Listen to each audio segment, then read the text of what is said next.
Welcome to another video of History with Rayon. Today's topic is the Great Emu War, Australia's most embarrassing Wikipedia page. So, imagine it's 1932. Australia has just barely survived World War I. They're in the middle of the Great Depression, and farmers are struggling to grow wheat. Life is hard, and then out of the desert comes the ultimate boss fight. 20,000 emus. Now, if you've never seen an emu, they're basically 6-foot-tall prehistoric chickens with the legs of an Olympic sprinter and the dead, soulless eyes of a shark. These birds weren't just passing through. They were a feathered demolition crew. They ate all the wheat, broke all the fences, and left farmers crying into their Vegemite.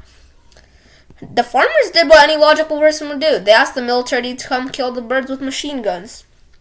And the government said, sure, this sounds like a great PR move. They dispatched Major G.P.W. Meredith, 2 soldiers, and 2 Lewis machine guns. They also bought 10,000 rounds of ammunition for birds. Major Meredith was so confident, he probably expected to be home by lunch with a nice feather pillow.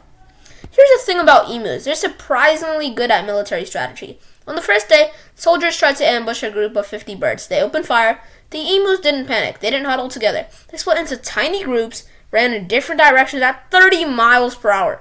One veteran soldier said it was like trying to shoot 1,000 small, fast-moving targets that had been trained by ninjas. The soldiers were like, okay, we need a better plan. So they mounted a machine gun on the back of a truck and chased them. Plot twist, the truck couldn't go fast as the emus on the bumpy train, and the gunner was bouncing around so much he couldn't hit the broadside of a barn, let alone a bird with a 4-inch wide neck. Major Meredith was genuinely terrified. He famously said, if we had a military division with the bullet-carrying capacity of these birds, it would face any army in the world.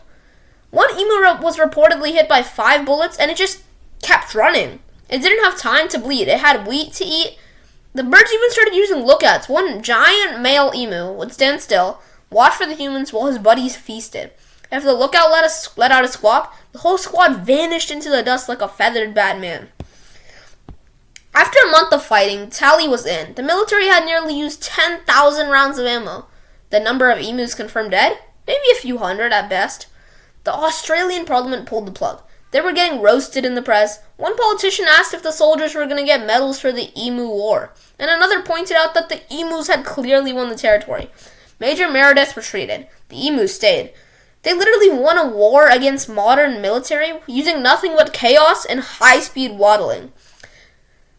The farmers asked for help again in 1934, 1943, and 1948, but the government was like, nope, we're not losing to the chickens again. Build a fence. So if you ever feel like you're having a bad day, just remember, the Australian army once took 2 machine guns into a bird fight, and the birds walked away with the victory royale. Smash that like button, and if you have an emu in your backyard, just give it your wallet. It's not worth the fight. See ya!